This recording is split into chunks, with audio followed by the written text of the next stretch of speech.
Good afternoon and welcome to Washington Week's digital show, Washington Week Recommends. I'm Yamiche Alcindor. Each week, I recommend great reporting that I think deserves your attention.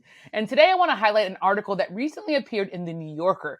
The headline is, quote, How Education Freedom Played in the Midterms. In it, contributing editor Jessica Winter looks at campaign messaging on unions and critical race theory by Republican candidates who ran for local and statewide races for school board and for superintendent of education. And Jessica joins me now.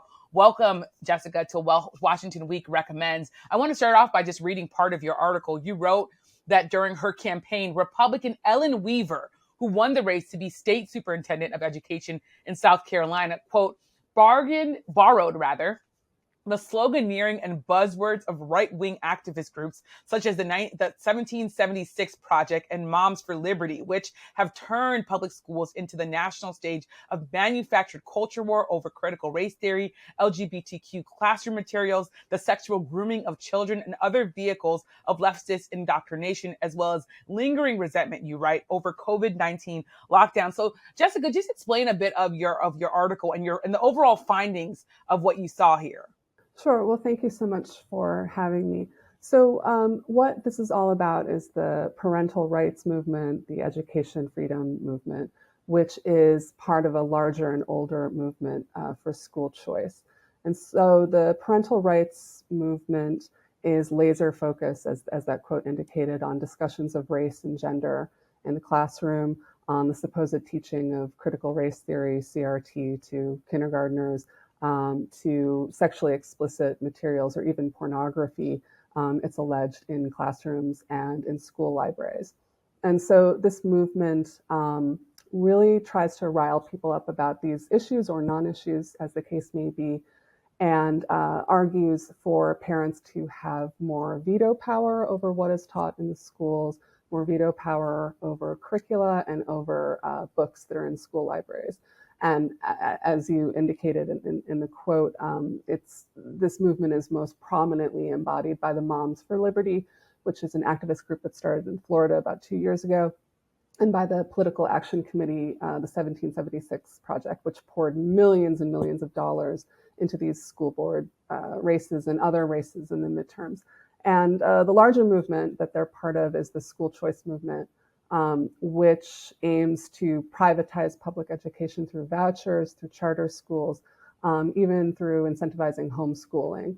And the results were mixed across the midterms. I think you saw these groups, this movement, making really big inroads in some places, and in other places not so much.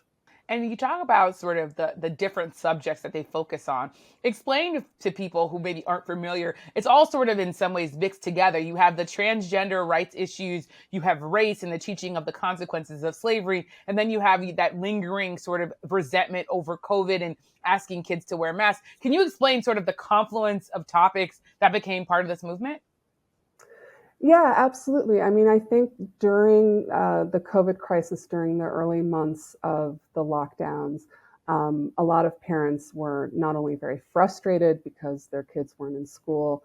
I think it's safe to say that a lot of people's mental health wasn't the greatest. People were really stressed out for a lot of different reasons. And I think a lot of parents from across the ideological spectrum, across the political spectrum, could sometimes see into their children's classrooms, or at least the Zoom version of that classroom, which is very busy, very different from the usual one. And they didn't necessarily like what they saw. They didn't necessarily like the tenor or the subject matter of the discussion. They didn't necessarily like the books that they were seeing in the ebook catalogs. And I think that this almost became a kind of pressure valve that could release parents' tensions and frustrations about all kinds of different things. And I think it was it was a savvy move in some ways for these groups that are advocating for parental rights and school choice to grab onto an issue such as LGBTQ rights or trans rights, because LGBTQ communities have made such big inroads for their civil rights in recent years, and a backlash to them was perhaps inevitable. And so I think the timing of this was sort of bitterly fortuitous for these kinds of forces, because they could they could hinge on that and use that to kind of rile people up, to get parents scared of things that they didn't understand or weren't familiar with. And you also talk about the issue of backlash. And you talk about something like the 1776 Project. It's named after, in some ways, the 1619 Project, which was the New York Times project that talked about the consequences of slavery, both the economic and educational and sort of life consequences. But there was also the murder of George Floyd that led to a number of conversations about people reading books. Some of the books that are now being banned in schools are the same books that people were pointing to sort of say, here's what you can understand about racism in this country. Talk about the backlash to the sort of racial awakening and racial reckoning that we had as well. Yeah, absolutely. For the first time, a lot of people, a lot of white people were having conversations that were incredibly important to our politics, to our society, to moving toward a better and just society. And it seems as though that as soon as that conversation started, a lot of people, parents, a lot of white people and parents were made so uncomfortable by it, they were so threatened by it that they had to militate against it. The 1776 Project, as you mentioned, is a very direct backlash to the 1619 Project and to these conversations that people were having in classrooms and in communities all over America. And I think that these forces were very good in kind of cartoonizing or caricaturizing these conversations. I mean, something that you see a lot in these school board meetings is that white children are being taught to hate themselves, or that white children are being taught to feel guilty about who they are. And that's absolutely not what these conversations were built for. But it was a convenient way to kind of twist the conversation into something that was harming children instead of helping children. And of course, children are helped by these conversations and they need to happen. But there are a lot of powerful forces that don't want them to happen. And you talk about private forces. I want to talk about Betsy DeVos, who you write about. She's someone who, of course, was the former education secretary under former President Trump, a wealthy education activist. Talk a little bit about how donors and money, how those things have sort of fueled this movement that you've written about here. Yeah, I mean, there are a lot of wealthy donors to the school choice movement. There are a lot of 100 millionaires and billionaires or people from billionaire families, such as Betsy DeVos, who are very invested in dismantling the public schools that they don't send their children to, right? I mean, these are people who have never set foot in public schools because they're very privileged and they go to private schools for the most part. And I think there's all kinds of different motivations. I think that some of them have genuine qualms about curricula in public schools. I think that some of them have a kind of Christian right motivation. I mean, Betsy DeVos certainly is a big fan of religion and Christianity in schools. I think that some of them are libertarians, very wealthy libertarians who aren't interested in public anything, be it public schools or other public institutions or public goods. So I think it's a whole confluence, a whole matrix of motivations. It's not just one thing. But yeah, I mean, there was millions and millions of dollars poured into, for example, school board races, this midterm cycle that just a few years ago would have been very sleepy, nonpartisan even affairs that suddenly became these political lightning rods. And that happened because there was a lot of money churning through the system. And you talk about the midterms, and you write about Ellen Weaver as well as Lisa Ellis. This, of course, being the race in South Carolina. Explain the qualifications of both of those candidates and who ultimately won it, and what that sort of race tells us about what's going on across the country.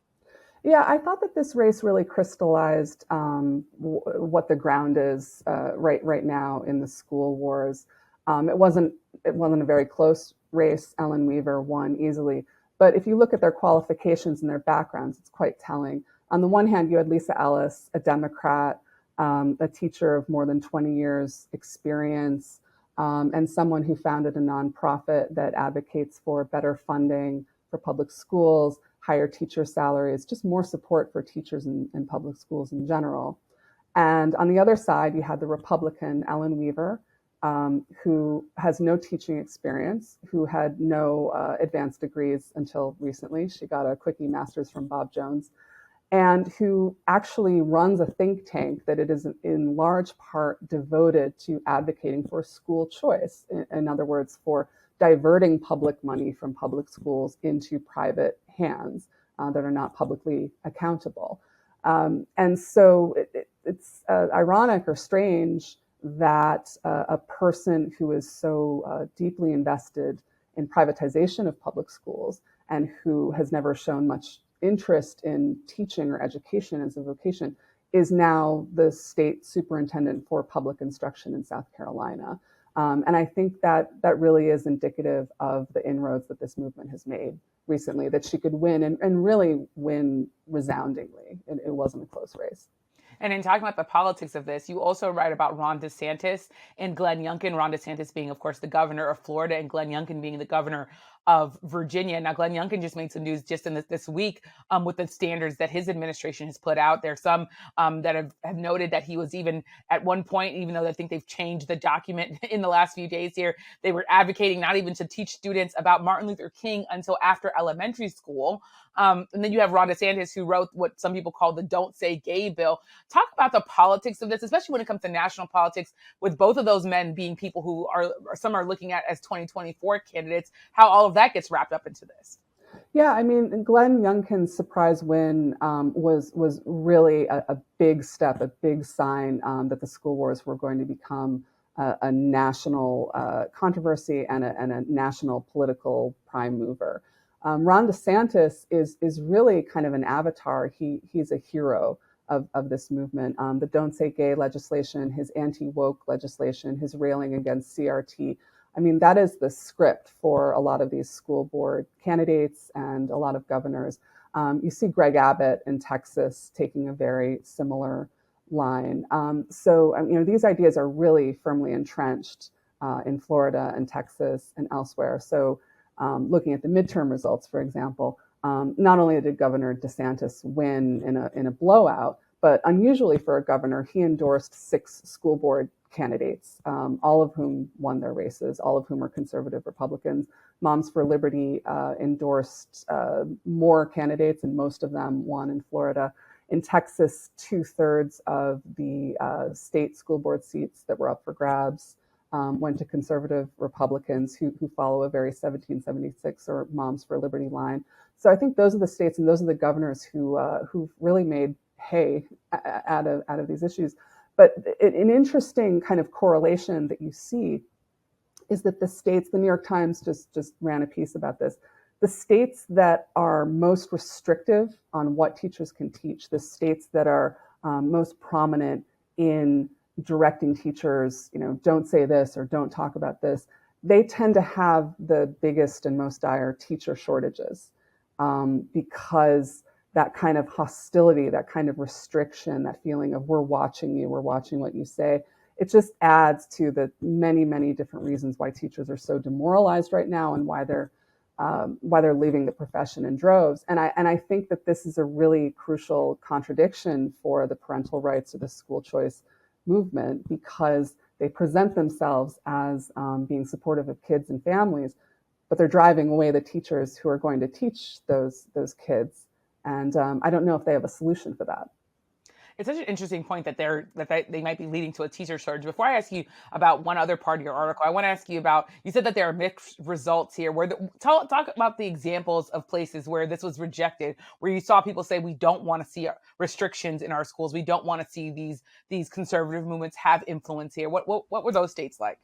Sure. So a few examples in Michigan and Wisconsin and Kansas, you had Democratic candidates winning over Republicans who made school choice and parental rights big focuses of their campaigns. I don't know that it's necessarily true that each of those races actually hinged the most on education. I think other issues were probably more important, but it was definitely in the mix. In California, Moms for Liberty did not do well at all in terms of the school board candidates that they endorsed. And interestingly, there were purple pockets of Arkansas, Texas, Michigan, and other places where you had school board candidates who were supported by teachers' unions who won soundly against these 1776 or Moms for Liberty style candidates. So you did see either a backlash or just a lack of engagement in this kind of rhetoric in a lot of places across the country. Another noteworthy one was West Virginia. Voters rejected a ballot initiative that would have limited the powers of the state school board. So yeah, I mean, the Moms for Liberty and their adherents were by no means triumphant across the country. And I want to ask you one other thing, which is that you ended your article by writing, quote, "The tragedy of the post-pandemic schools crisis lies in how it has heightened adversarial relationship between two groups whose interests should be closely aligned, that being teachers and parents." You go on to write, quote, "Public school parents will continue to hand their children off to public employees in a public building. A degree of trust in these educators' qualifications, their good faith, and even their state of mind is non-negotiable." And you talk about the fact that Moms for Liberty says that we don't go parent with the government. And you say, well, don't we though?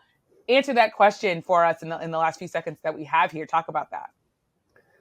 Well, public schools are a public institution using public money toward a public good. They are unavoidably and definitionally governmental political entities. And there's no way around it unless you want to privatize them. And privatizing them, it sends public schools into a death spiral. We don't need to privatize the public schools. There's nothing inherently wrong with public schools. What public schools need is more funding. Teachers need to be paid more. They need more support from their communities. They need to not be teaching 32 children at a time, as my daughter's public third grade teacher does. We need more counselors. We need more support staff. We need more mental health supports. And we need to do this as a public with public money and not individualize and privatize and invisibilize this. And I think that polling shows that most people are pretty happy with their public schools. They just want their public schools to get stronger. They don't want to weaken them. And these school choice movements want to weaken the public schools, and that's not good for parents, kids, families, or communities. Well, thank you, Jessica, for joining us and for sharing your reporting.